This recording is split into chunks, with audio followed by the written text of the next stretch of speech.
Alô, alô, pessoal! Rodrigo Barbati para você, mais um evento de conhecimentos bancários. O professor só me torturou na primeira aula com aquela montoeira de instituições, né, professor? O professor falou do subsistema normativo, mostrou pergunta de prova, falou do Banco Central, da CVM, do Conselho Monetário, do tal de Conselho de Recursos. Tá doido desse jeito. E aí nós vamos conversar sério. Quantas questões sua prova? Ó, professor, o Banco do Brasil são 18, né? O que essa organizadora pode perguntar? Olha, nessa parte de estrutura do sistema financeiro, você guarda espaço aí para umas 4, hein? Cabe umas 4 perguntas. Tá? Minha, pelo menos, sobre a aula anterior. Banco Central, CVM, Conselho Monetário, cabe, professor. Então tem que ficar de olho? Tem. Essa parte que eu vou começar a te apresentar agora, que o subsistema operativo ele é grande, hein? Tem várias instituições que atuam ali dentro. E aí nós vamos mostrar para você, dessa patota, pode sair também uma ou duas questões. O importante para você é lembrar que o avaliador colocou aquela lista de instituições que ele quer que você saiba a diferença. Qual a diferença de uma cooperativa de crédito para um banco comercial? Então são alguns detalhes que nós temos que observar. Consequentemente, isso pode aparecer em sua prova. E o objetivo é isso, mostrar essas instituições. Aquele blocão inicial, que a gente foi mostrando as atribuições, características, detalhando um pouco mais, aqui nós vamos ser um pouco mais concisos. Vou apresentar a instituição de forma pontual. Lá, na primeira aula, os eventos, então, se relacionam à atribuição governamental, de regular e fiscalizar.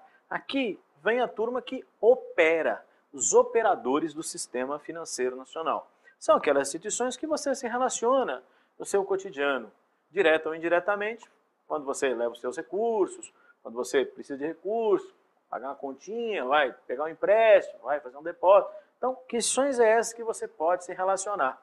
Então, nós vamos mostrar para você agora alguns exemplos dessas instituições. Fica de olho no tema, acompanhando aqui a nossa conversa. Então, bom, professor, vamos ao que interessa. Estrutura do Sistema Financeiro Nacional. Onde eu estou mesmo, professor? Está no famoso subsistema operativo.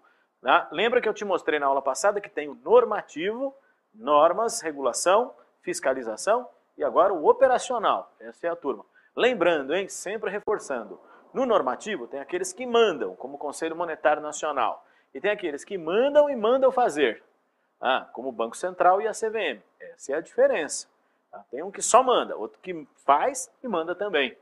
Por isso, vale entender. Agora aqui o pessoal só obedece, só obedece. A turma aqui só obedece. E aí eu vou mostrar para você, então, essa patota toda está aqui presente. Muito bem, professor, muito bem. Vamos lá. Como é que funciona? Recordando para você, olha, no subsistema operativo eu tenho intermediação, suporte operacional e gestão das operações. Não é administrar o sistema financeiro, cuidado aí. É a administração das atividades. Então, por exemplo, uma bolsa de valores está gerindo o funcionamento daquele espaço onde instituições financeiras, em nome de seus clientes, compram e vendem ações, por exemplo. Ela estará lá. Muito bem. Quem participa desse segmento? Instituições financeiras públicas e privadas. Muito bem. Que vão estar aí fazendo a boa e velha intermediação entre os que têm e os que não têm dinheiro. Captando, ajudando, né, a busca desse recurso, oferecendo produtos de captação. Interessante, professor. Agora, quais são as instituições que a organizadora pediu no edital? Ela pediu, por exemplo, bancos comerciais. Precisamos conhecer essa patota aí. Apresentando para você o famoso banco comercial. Bancos comerciais, professor. Quem são os bancos comerciais? Os bancos comerciais, você vai lembrar, são instituições financeiras, privadas ou públicas, que fazem o quê? Justamente, captam e emprestam para as pessoas físicas e jurídicas. Fazendo esse trabalho aqui. Muito bem. Buscando recursos que financiam suas operações. Só cuidado, né? Isso aqui é para prova teórica, né, professor? É verdade. Curto e médio prazo. Um banco comercial, como é que funciona a sua rotina se a gente pensar para uma prova teórica? O que seria curto e médio prazo? Operações de até 720 dias. Ou seja, 2 anos, professor, posso simplificar? Simplifica para lembrar, 720 dias. Então, o que acontece? Do ponto de vista do enquadramento de suas operações, prioritariamente atuam nessa faixa, que vai até 720 dias, até 2 anos. Claro que hoje essas instituições fazem operações com prazos até muito maiores. E, para falar a verdade, os bancos comerciais, a ampla maioria deles evoluiu e se tornaram hoje bancos múltiplos. Você poderia traduzir isso como um exemplo? No passado, o Itaú da vida, o Bradescão da vida, o próprio Banco do Brasil e outras instituições foram bancos comerciais. Hoje eles são bancos múltiplos, é um verdadeiro shopping center do sistema financeiro. Estou errado? Você vai lá na agência dos grandes bancos, você sentou para tomar um café com o gerente, ele pode vender seguro, vende previdência, abre conta, faz aplicação para você, um monte de coisa, amigo. Então, essa parte toda de serviços diversos as instituições financeiras oferecem. Por isso são mais complexas do que eram no passado. O banco comercial tradicional é aquele para emprestar dinheiro, você abrir uma conta corrente, por exemplo, botar um dinheirinho lá num CDB da vida, pegar um financiamento para comprar alguma coisa. Esse ainda existe, mas evoluiu e se tornou muito mais complexo. A gente vai observar. Mas o banco comercial cai em prova. E se cai, cai com essas características que eu estou mostrando aqui para você. Os bancos comerciais, né, eles são considerados a base do sistema monetário. Professor, sistema monetário, falou em monetário, falou no dinheiro? Falou no nosso dinheiro. Sim. Ah, professor, está falando em dinheiro, falou em dinheiro. Isso mesmo. Vale lembrar. E por que eles são a base? Porque eles têm uma mágica. Que mágica é essa, professor? Criar dinheiro sobre um efeito multiplicador. Como seria isso? A tal da moeda escritural. O que é a moeda escritural? Total de depósitos à vista nessas instituições.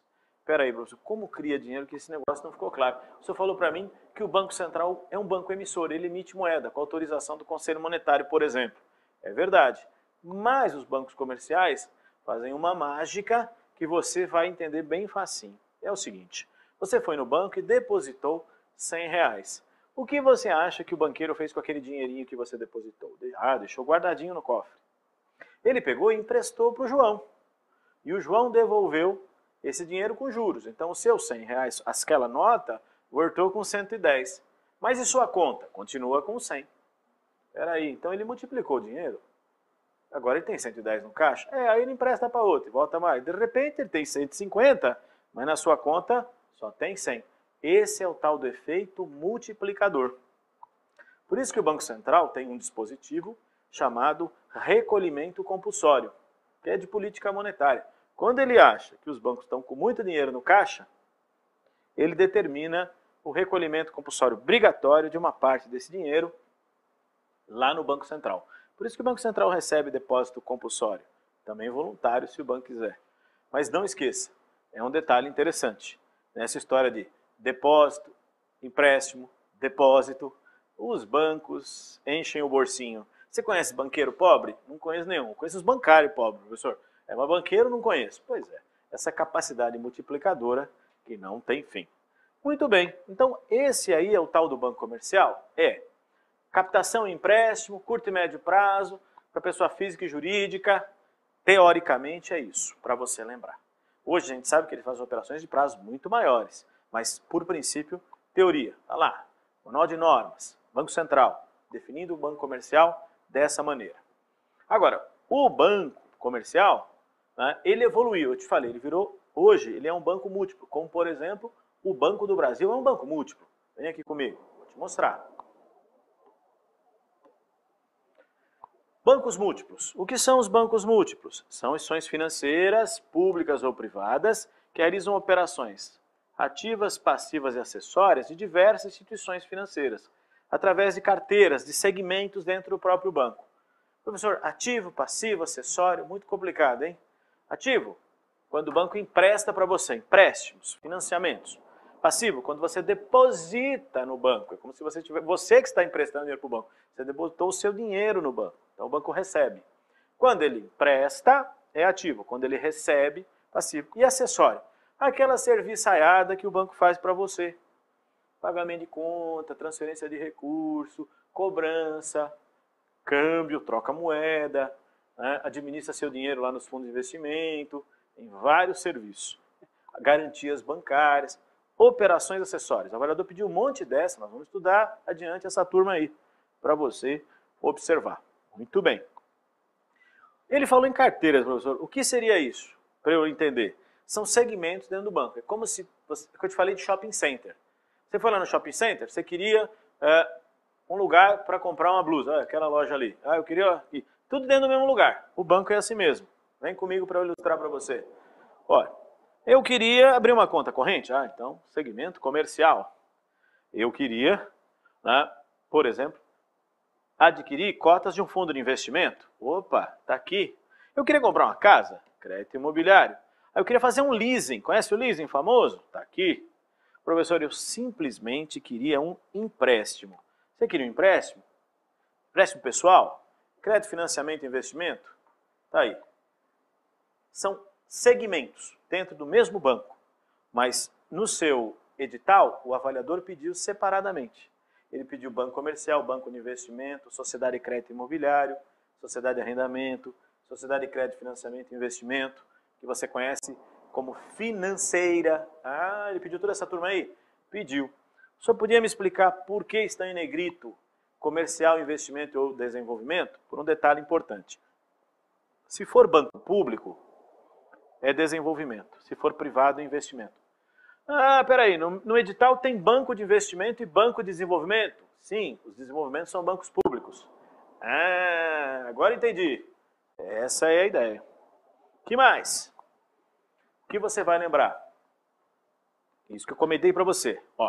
A carteira de desenvolvimento só pode ser operada por banco público. Naquele então que o controle pertence ao Estado, à União, é isso mesmo.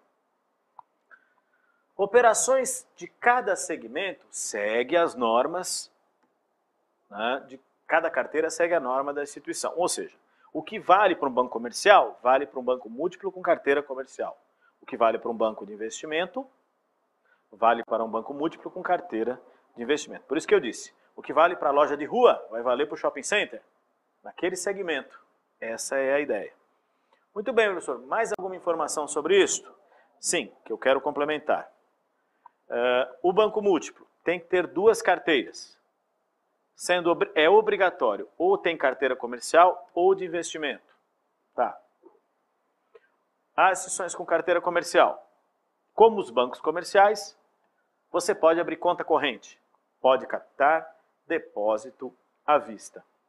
Professor, mas eu estava procurando no meu edital, tentando enxergar esse tal banco múltiplo que você falou aí e não encontrei. Você não encontrou, mas vai encontrar agora. Por quê, professor? Porque o avaliador pode perguntar e ele não precisa escrever sobre isso. Por quê? Vou dar um exemplo para você de um banco múltiplo. Só para você entender, o Banco do Brasil.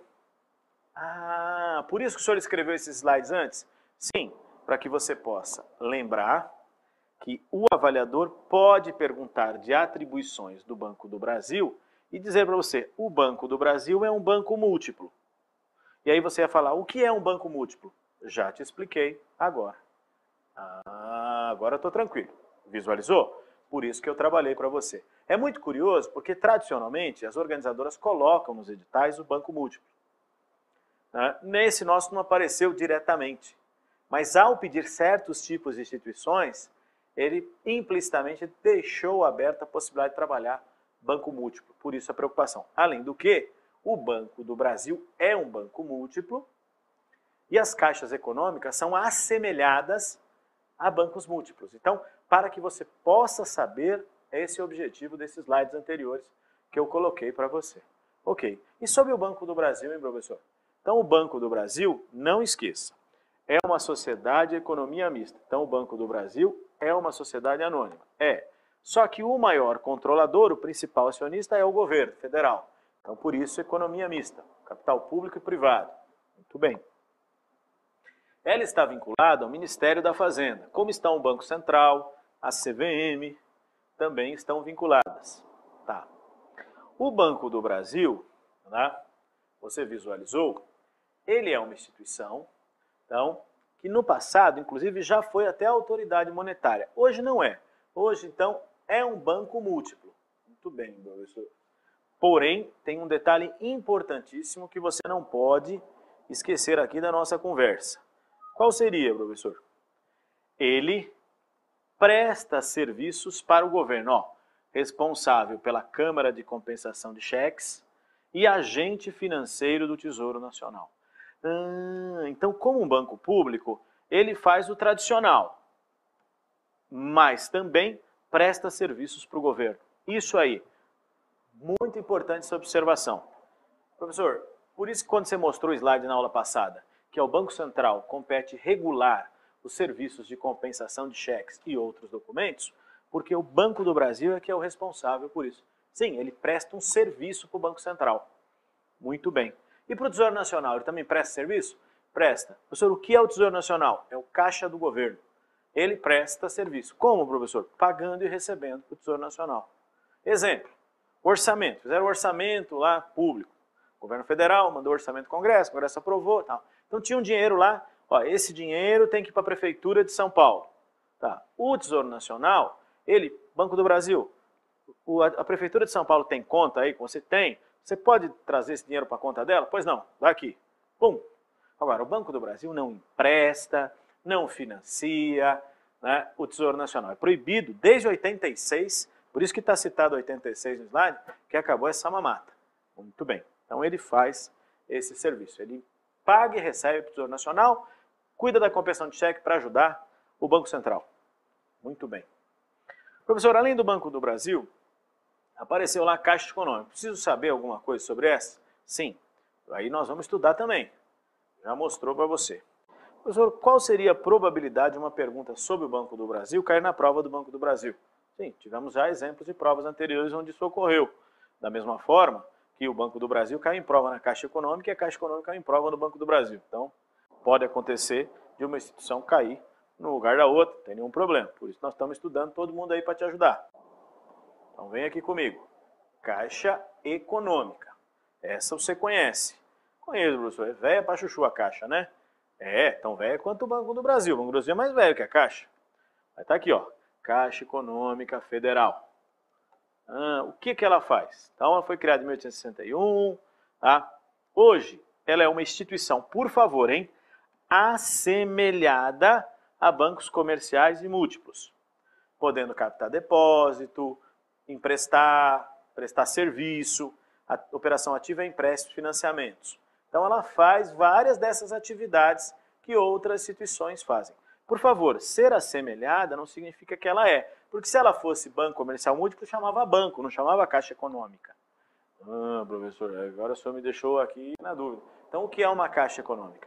É uma instituição financeira que parece um banco, mas ela tem algumas prerrogativas e características que os bancos não têm. Você sabe qual é. Por exemplo, quem é que é o responsável pela gestão das loterias federais? A Caixa Econômica. Quem é que faz para você empréstimo sob penhor pessoal? Você observou que eu estou sem relógio. Sabe onde está meu relógio? Penhorado na Caixa Econômica. Ei, professor, sempre sem dinheiro, né? Então, quem é que pode fazer? Só a Caixa Econômica. Você não pode penhorar seu relógio no Banco do Brasil nem no Bradesco. Mas na Caixa pode. Ou melhor, só pode, porque ela tem monopólio do penhor de bens pessoais. Muito bem. É empréstimo sob penhor. Emprestou e eu dei o relógio. Então, a Caixa tem a seção de penhores. Lembra disso? Lembrou. Então, cuidado. É uma referência. Além disso, a Caixa é o agente financeiro das políticas sociais do governo federal. Lembra do Bolsa Família? Ela administra fundos constitucionais, Fundo Garantia, por exemplo. Ela administra outros programas do governo, como o PIS. Já viu? Aí é diferente, amigo. Essa é a ideia. Então vem aqui comigo, vamos conversar um pouquinho sobre isso. Então, quando você visualiza, olha lá, o que é distintivo da Caixa? Ó, concessão de empréstimos e financiamentos a programas e projetos nas áreas sociais. Ó, tem social, saúde, educação, trabalho, transportes, esporte. Viu? Agente financeiro das políticas sociais do governo federal. E aquela história, o que é que só a Caixa Econômica faz? Você lembra? quando eu falo da famosa Loteria Federal, você lembra da Caixa. Quando eu falar em penhor de bens pessoais, você vai lembrar o PF aqui, é pessoa física. Penhor de bens pessoais, você lembrou também da Caixa. Agora estou ligado, viu? Diferente de outras instituições.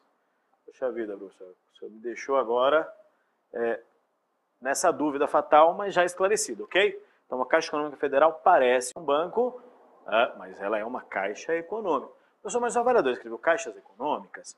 Isso me deixa uma dúvida. É um descuido, muitas vezes, do avaliador, até porque, o que acontece? O decreto 75969, que está no slide anterior, ele deixou muito claro que é exclusivo o nome Caixa Econômica da Caixa Econômica Federal. Só ela pode usar esse nome, salvo as instituições criadas antes daquela data. Então, quem já usava o nome, vou dar um exemplo muito fácil. Antigamente tinha a Caixa Econômica do Estado de São Paulo, a nossa Caixa. Como ela era uma instituição que vinha lá dos anos 20, do início do século 20, o decreto deixou que o nome continuasse sendo usado, mas ninguém mais pode usar o nome Caixa Econômica, a não ser a Caixa Econômica Federal. Então, quem já tinha o nome pode ficar. Para frente não pode usar mais. Por isso é muito engraçado que quando o avaliador fazer pergunta de prova sobre a Caixa, ou sobre as caixas econômicas, ele acaba perguntando sobre a Caixa Econômica Federal, ok? E não esqueçam, habitação, poupança e empréstimos. A Caixa está nesse pedaço também. Lembra do sistema financeiro da habitação? Quem está lá? A Caixa Econômica está. Não está sozinha, mas ela é uma referência nesse setor. Lembrou? Quanta coisa que a Caixa Econômica faz. Muito bem, professor. O que mais? Bom, o avaliador também pediu para você uma outra instituição interessante. Pois não. Qual é esta, professor? As cooperativas de crédito. Cooperativas de crédito. As cooperativas de crédito são instituições que surgiram e evoluíram, tanto na área urbana quanto na área rural, da associação de pessoas com interesses comuns. Na área rural, por exemplo, as cooperativas agrícolas. Nas áreas urbanas, cooperativas de funcionários de uma empresa, de um setor, ou até mesmo as cooperativas de livre associação. Mas a ideia é esta. E elas se dividem hoje em cooperativas singulares, que é essa que você conhece, que prestam serviços financeiros de captação e crédito, ou seja, operação passiva e ativa. E isso é fundamental, ó, apenas aos respectivos associados. Não esqueça disso. Né? Pode receber recurso de outras instituições? Pode aplicar, mas ela só pode atender seus associados. Espera aí, é como se fosse um banco para os seus associados? Mas não é banco, é cooperativa. Atua prestando serviço para os seus cooperados, para os seus associados. A lei é muito clara, só atua para a sua própria turma. Não esqueça disso. Enquanto um banco pode atender todo mundo, as cooperativas, só os cooperados. Pode receber depósito à vista, essas coisas? Pode. Pode captar, pode emprestar. Muito bem. Vem aqui comigo, tem mais. Além desse tipo de cooperativa, você vai encontrar as chamadas cooperativas centrais, que são aquelas que prestam serviços às singulares, ou seja, cooperativa central presta serviço às cooperativas de crédito singulares. Muito bem. E as confederações de cooperativas centrais prestam serviços às cooperativas centrais e suas filiadas, hierarquizando. Confederação, cooperativa central, cooperativas singulares, hierarquizada, uma prestando serviço para a outra. Essa é a ideia. Hoje a professora aí já deu uma clareada para mim. Então, há uma hierarquização das cooperativas. Sim, essa é a referência que você deve observar. Então, uma cooperativa está associada em cooperativas centrais e essas em confederações. É isso aí mesmo. Isso está definido como, professor? Isso está definido na legislação. Que legislação é esta? Que você vai observar. Então, elas devem seguir a legislação do sistema financeiro, a lei complementar 130.09, do Sistema Nacional Cooperativo, a lei do cooperativismo, que é a 576471, e a resolução 3859/2010, que disciplina o seu funcionamento. Então, tem várias normas para seguir. Nossa, quanta coisa, vai cair na minha prova as normas?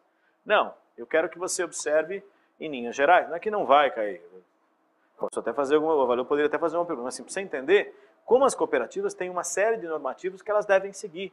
O rigor e a restrição de suas atuações derivam disso. Até porque é sempre importante lembrar, a cooperativa, se quebrar, quem tem que arcar com o prejuízo são os associados. Quando ela dá lucro, esse lucro é dos associados. Até porque ela não pode reter esses recursos. Ela é obrigada a distribuir para os seus associados. Então, os associados ficam com os ganhos e com as perdas. Então, arcam com esses compromissos. Vale observar. Muito bem, professor. É verdade. Que mais, hein? Além disso, o avaliador também pediu os bancos comerciais cooperativos. É até estranho esse tema estar presente, porque você já tem as cooperativas centrais que desempenham essa função, mas o avaliador pediu aqui, a gente fala objetivamente sobre o que seriam os bancos comerciais, do ponto de vista teórico, mas deveria ter pedido cooperativas centrais. Tudo bem, vamos lá. Bancos comerciais cooperativos. O que são estes? Então, seriam instituições financeiras. É sempre importante lembrar que evoluíram de cooperativas singulares. Tem uma restrição que suas operações só podem ocorrer em uma unidade da federação, só pode operar num estado, ou no estado ou no Distrito Federal. Então essa é a ideia. Então o recurso fica onde é gerado, desenvolvimento local, essa é a ideia. Então unidade da federação, sempre lembrando. Tudo bem. Pode ser banco comercial, que você já conhece, pode ser banco múltiplo, que você também já conhece. Tem que ter carteira comercial, banco múltiplo com carteira comercial ou banco comercial. Por isso você já conhece os dois. São exigências para os bancos comerciais. Então já fica aí como referência o banco comercial cooperativo. Agora, banco cooperativo, qual é a sua diferença em relação a um banco comercial ou múltiplo? A diferença vem agora, de forma a complementar. Quem é o dono do banco comercial cooperativo? As centrais de crédito. Essas são donas. Tá. Pode atender todo mundo? Pode, mas só pode atuar naquela região. É isso que você vai lembrar. Certo?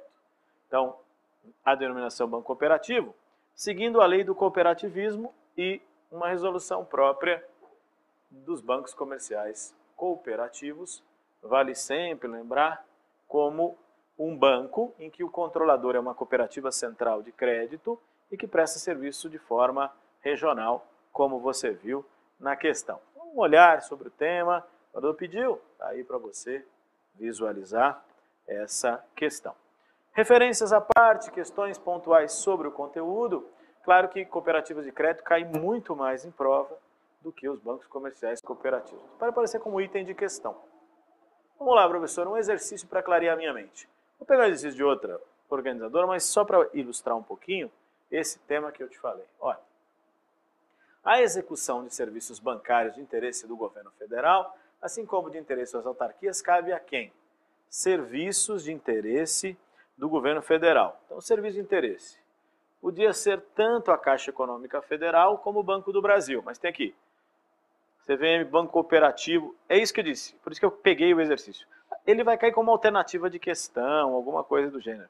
Banco Central, Banco Nacional de Desenvolvimento Tributário e Financeiro, nem existe esse troço aqui.